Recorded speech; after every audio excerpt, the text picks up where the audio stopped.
انسانوں کے مزاج میں، جیسے کہ حضور نے فرمایا صلی اللہ علیہ وسلم، بڑی پیاری حدیث ہے، الناس کالمعادن، انسانوں کی مثال بھی معدنیات کی سی ہے۔ اب جسے ہم انگریزی میں اور کہتے ہیں، میں یاد بھی کرتا ہوں کہ مجھے اردو میں اس کا کوئی لفظ ملتا نہیں ہے، میرے معلومات میں نہیں ہے۔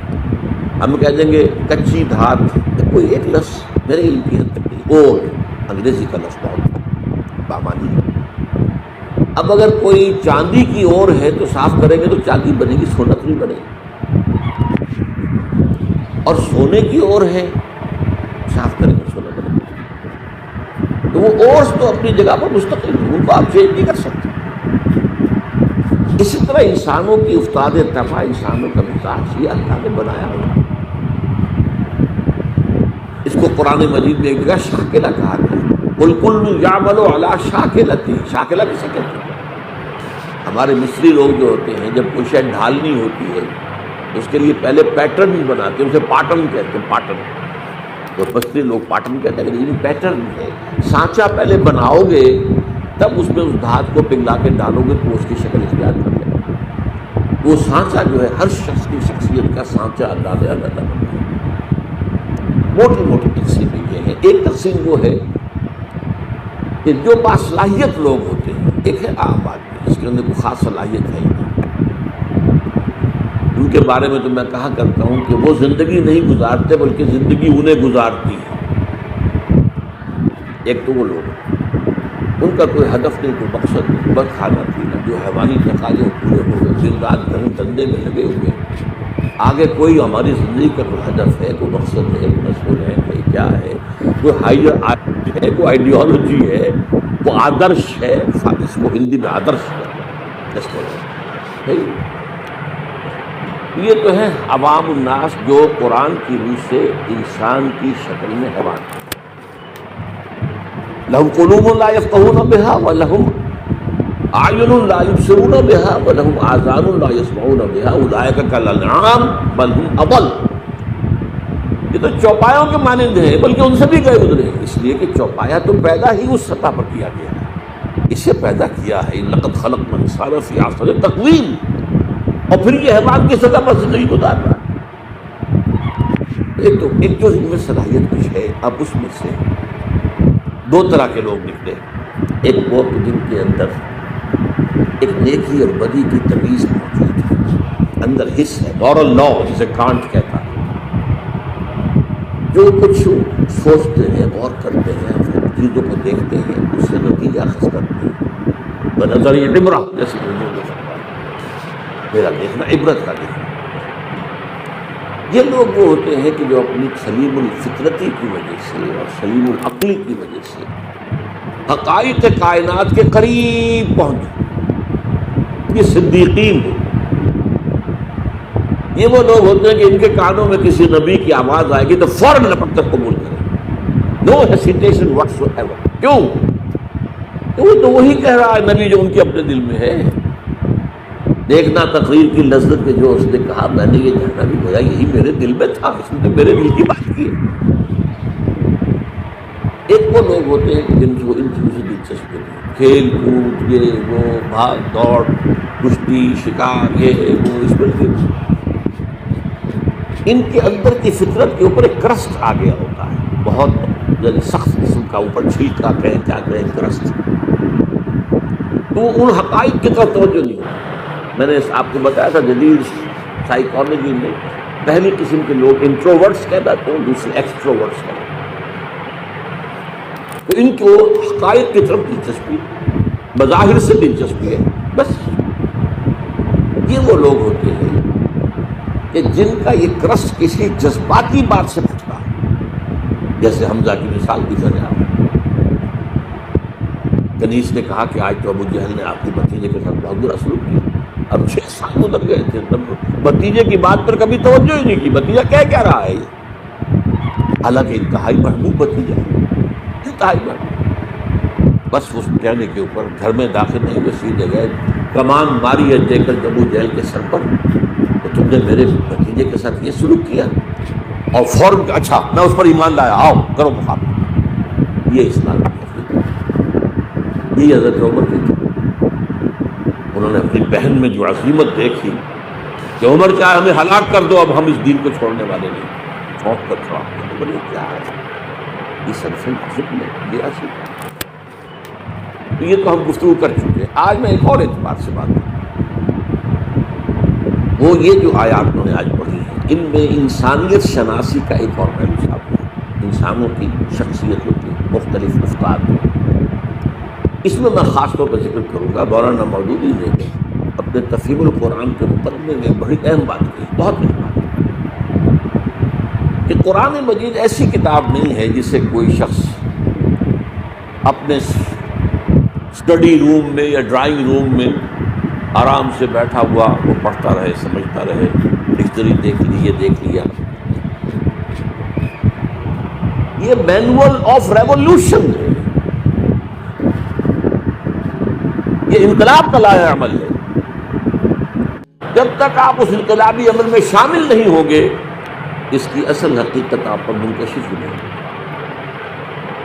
وہ تو اس انقلابی عمل کی اس جد و جہد میں پھر آپ پر وہ کیفیات وارد ہوگی. آپ کو پھر یاد آئے گا او کیا حالات تھے جب حضرت خباب بن الارت آ گئے تھے حضور کے سامنے فریاد دے کہ حضور اب تو یہ ہم سے ظلم برداشت نہیں ہوگا، یہ ٹارچر اب ناقابل برداشت ہے. آپ کو کیسے میں آئے گی کیا کیفیت تھی اس وقت خباب کی؟ وہ تو آپ اس کیفیت سے خود دو چار ہو گئے. کبھی آپ پر کوئی آزمائش آئی، کبھی آپ کے اوپر کوئی ایسا فیصلہ کن مرحلہ آیا، کبھی تو آپ سمجھیں. تو قرآن مجید کے علم اور حکمت اور اس کے مفہوم اور معانی کا ایک بہت بڑا اہم گوشہ نہیں کھلتا جب تک کہ آپ یہ نہ سمجھیں کہ یہ انقلابی دعوت تھی. اور انقلابی دعوت کے اعتبار سے انسانوں میں 4 قسمیں ہیں، وہی نبیین، صدیقین، شہداء، صالحین. اب وہ کون سی 4؟ دیکھیے پہلے بات سمجھ لیجیے کیونکہ وقت محدود ہے. ایک لوگ وہ ہوتے ہیں کہ جب بات سمجھ میں آ گئی حج کے بعد آباد، اب نہ دائیں دیکھنا ہے نہ بائیں دیکھنا ہے، نہ آگے نہ پیچھے، قبول کر لیں بس. یعنی وہ لوگ جن میں ہمت ہے، کردار کی طاقت ہے، حوصلہ ہے، مثابرت ہے، مقاومت ہے. ایک وہ یہ نہیں دیکھتے کوئی اور بھی چل رہا کہ نہیں چل رہا، چلے تو چلے، نہیں چلے تو چلے، اس پر تو حق بازی ہوگی. حد ختم. اب کوئی مفاد، کوئی چودراہٹ، کوئی حیثیت، اس کو نہ اندیشہ پہنچ جائے، اس کو نہ خطرہ ہو جائے. جیسے وہ نجران کے عیسائیوں کا وفد آیا تھا تو 2 بھائی تھے، ٹاپ تھے، ان کے بڑے اسقف. وہ جب حضور نے مباہلے کا چیلنج دیا تو وہ بھاگ کے رات چلے گئے. 70 افراد کا نجران کے وفد آیا تھا. واپسی پر ایک بھائی، چھوٹے بھائی کے گھوڑے نے ٹھوکر کھائی. اس نے کہا اسلام آج ہلاک ہو جائے وہ دور والا. بڑے نے کہا یہ دور والا تم نے کسے کہا ہے؟ اب محمد کو. آج اللہ مت کہنا یہ وہ تو نبی ہے. نے کہا پھر نبی ہے تو مانا کیوں نہیں تم؟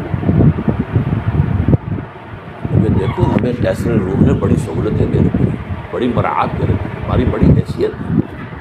اگر ہم اس کو مان لیں گے تو گئے اب تو. اب یہ انداز ہو.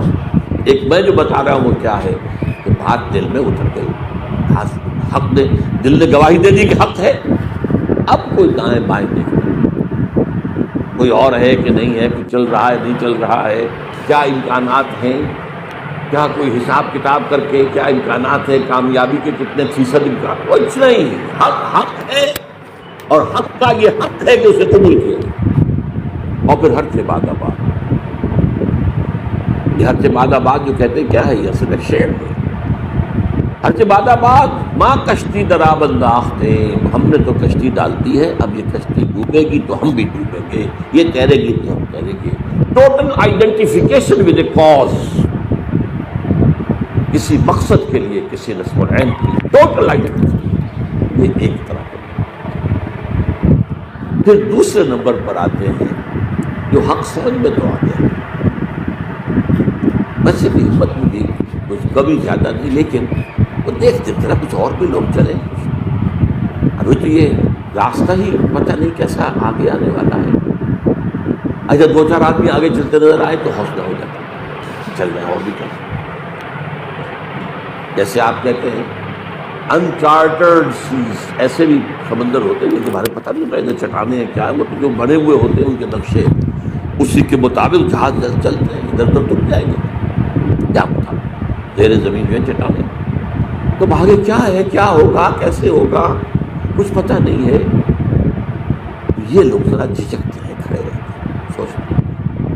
لیکن جب یہ السابقون الاولون جو پیش قدمی کر کے آگے بڑھ جاتے ہیں، اب ان کی بھی ہمت جو ہے آتی ہے، ٹھیک ہے انہوں نے چھلانگ لگا دیا. لیکن ہوتے خلوص کے ساتھ ان میں تھوڑی سی تاخیر تو ہو جاتی ہے، تھوڑا سا دائیں بائیں کی سوچ تو ہے، کچھ اور بھی ہو، میرے دائیں بھی کوئی چلنے والا ہو، بائیں بھی چلنے والا ہو. جیسے جنگ میں آپ کو معلوم ہے ہمیشہ دیکھا جاتا ہے میرے دائیں بائیں کون ہے، یہ دائیں بائیں بھی مضبوط ہے کہ نہیں، کمزور آدمی کھڑا ہو. اس حوالے سے یہ ہیں وہ لوگ کہ جو پیروی کرتے ہیں ان اگلوں کی. ایک ہے حق کی پیروی، آگے کوئی نہیں نظر آ رہا لیکن حق ہے، قبول کیا بس. ان کو کہا والسابقون الاولون من المہاجرین، پہل سبقت کرنے والے مہاجرین اور انصار. اب اس میں دیکھیے زمانی اعتبار سے تو 10 سال کا فرق ہے. انصار میں پہلا مسلمان بھی جو ہے وہ مکے کے پہلے مسلمان کے 10 سال بعد ہی مان رہا ہے، دعوت نہیں پہنچی تھی. وہ تو جو عام الحسن ہے 10واں سال نزول تھا جب بعثت کے بعد، اس کے بعد جو ہے وہ 7 آدمی خزرج کے ایمان لائے ہیں. پھر وہاں پر یہ دعوت جو ہے جنگل کی آگ کی طرح پھیل گئی. نتیجہ یہ ہے کہ یثرب کہلاتا تھا، اب وہ مدینہ النبی بن گیا، مدینہ بن گیا. لیکن وہ لوگ ہوتے ہیں والسابقون الاولون، انصار میں سے بھی ہے وہ لوگ تھے جن کے سامنے جیسے ہی دعوت آئی فوراً قبول کر لیا. وہ سابقون الاولون میں سے چاہے ابو بکر صلی 10 سال جونیئر ہو گئے، لیکن یہ کہ بہرحال ان کے سامنے جب بھی دعوت آئی ہے اس کے اعتبار سے ان کا وہ جو رد